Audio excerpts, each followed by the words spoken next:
More in Pakistan now with Mr. Hassan Hashimi Pirzada. Good evening to you.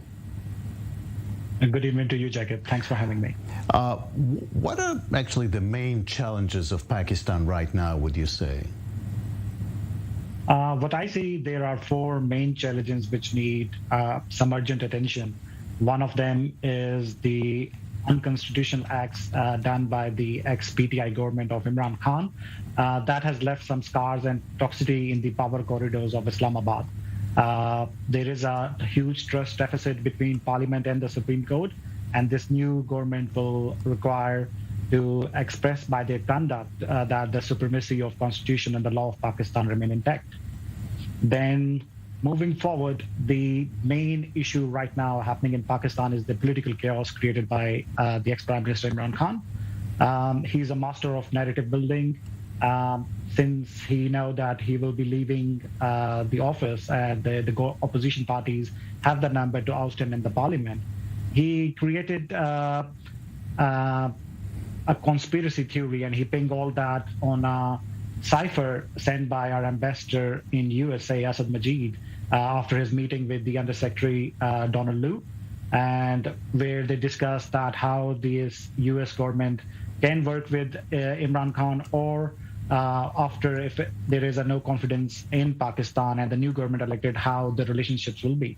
So the ambassador sent an analysis back into Foreign Office, and Imran Khan used that cipher masterly. He pulled all that on that cipher, that there is a regime change attempt is happening in Pakistan by the US, and the political parties are the tools for that, and that's how he created this narrative.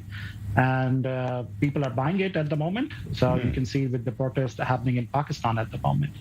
Interesting. Anyway, big challenges and also big expectations. Prime Minister Sharif is politically savvy, right? Enough to survive politically?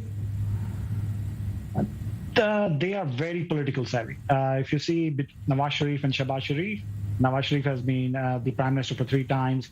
They are in power on and about for last 4 decades almost. Shehbaz Sharif has ruled the most populous province in Pakistan, Punjab. They are very good administrator. They know how to please the other political parties. Shehbaz Sharif has a very, the coalition parties are of 6 to 7 different coalition parties. So there are needs and demands of all that. So he has to come prepared for all that as well. And also he has to engage with the other stakeholders, which is the establishment. So he has to please all that. But I think so he was known to be a good administrator. He's known to be a good communicator with the establishment. So he will survive. But we have to see what comes up in next 7 to 8 months. There is a budget which is coming up. He has to do a lot of stuff in the economic side of Pakistan.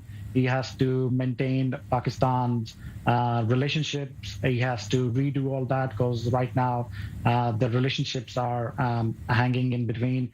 Pakistan is known to be a pro-US bloc, and right now the Imran Khan attempt to take it all out and put all eggs in the basket of Russia, that has created some foreign affairs issues. So he has a lot of challenges on his hand. But we'll see how he tackles with them. Yes, especially to unite what's happening in Pakistan, which is a very big challenge. By the way, about Middle Eastern policies, do you see a difference between Mr. Khan and Mr. Sharif? There will be a difference. They are known to be a very good friendship between the Sharifs and the Saudis. They have guaranteed their exit last time as well, when Pervez Musharraf do a coup and Nawaz Sharif was in jail, and they were gone on to the political agreement which was signed by then Prince Abdullah. So they have a very good connection with the Gulf and Middle East, and I hope they will revive that again, because Imran Khan was one time with the Saudis, and then suddenly he created trying to create a new bloc between Pakistan, Malaysia, and Turkey, and they were trying to start a new Islamic channel.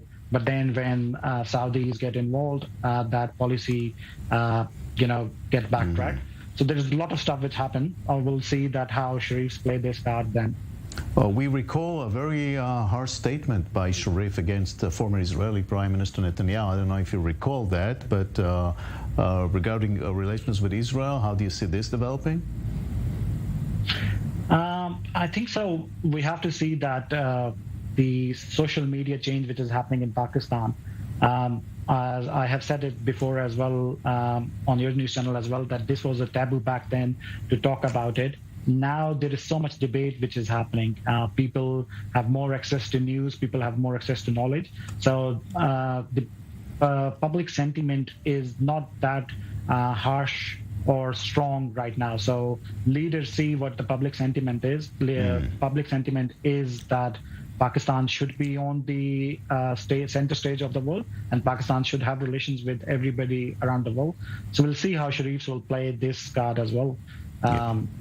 I'm hoping that there will be some good, outcome of that, and moving forward, Pakistan can establish good relationship with politics everybody. In short, politics. Mr. Pirzada, I thank you very much. Thank you Thank for you very much for having me, Jacob.